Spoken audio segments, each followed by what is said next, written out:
Meghan Markle's jam launch delayed until TV show drops. Striking while the iron is hot is generally considered a wise move in the field of sales and marketing. Next week, however, it will be 4 months since Meghan, the Duchess of Sussex's celebrity friends, began excitedly sharing images of numbered limited edition pots of jam, and in one case, dog biscuits, sent to them by her. Assumptions easily made back then, including that Meghan Markle's jam would soon be available to buy, have long since fizzled out. And now, sources in the entertainment world in Hollywood have told the Daily Beast that the date of the entire launch of American Riviera Orchard, when her jam and other products are expected to start being sold online and shipped to stores, is contingent on when Netflix screened her new cooking and homemaking show. A report in the Daily Mail Thursday said that the brand and TV show may not be launched until May next year, adding that Meghan has been ordered to correct irregularities in her applications made to the U.S. Patents and Trademarks Office.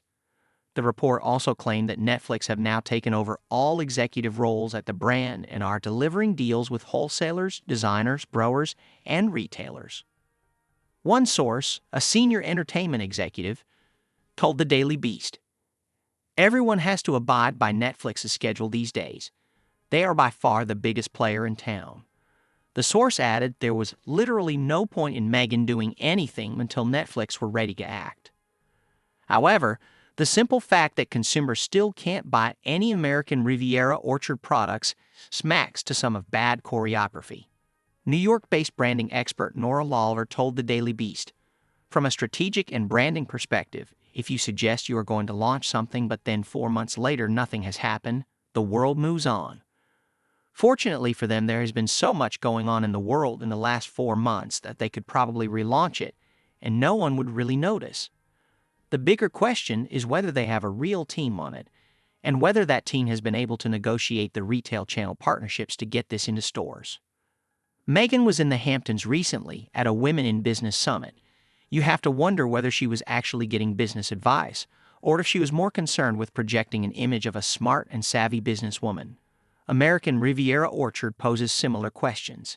Is it really going to be a business, or is it an image-driven add-on, designed primarily just to project an image of a serious businesswoman?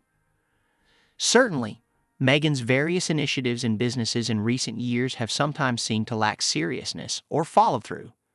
The list includes the 40x40 mentorship program, which disappeared without any public updates or progress reports, and Meghan and Harry's podcast deal with Spotify.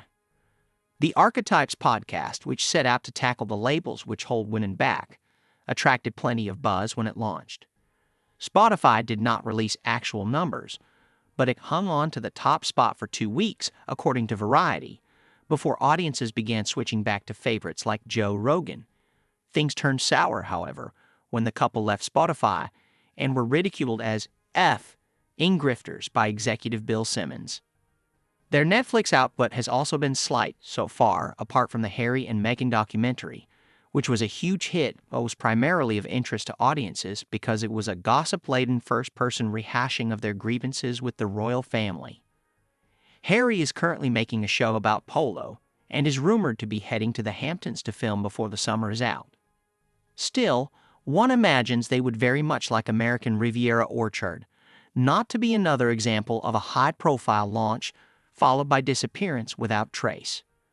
But Warren Johnson, a veteran PR and marketing consultant who has worked with global consumer brands including Unilever, Sony, Disney, Adidas, Tinder, and Nobu, and is the eponymous boss of W Communications, told the Daily Beast that Meghan and her team could actually be playing a very smart game by being patient with the launch. If you are going to produce a product, be that jam or anything else, you want to try and establish demand as forensically as possible before you produce a damn thing, Johnson said. It's a whole lot easier to accelerate your retail listing if you go and see the buyer at Whole Foods and say, "We've got 1 million Instagram follows. You've got an established audience." To allow some anticipation to build is not a strategy I would disagree with, especially as it has enabled her to test her credibility and see if she gets laughed out of town as a jam maker before risking a penny. Personally, I'm not sure the world needs more jams, but maybe I'm wrong.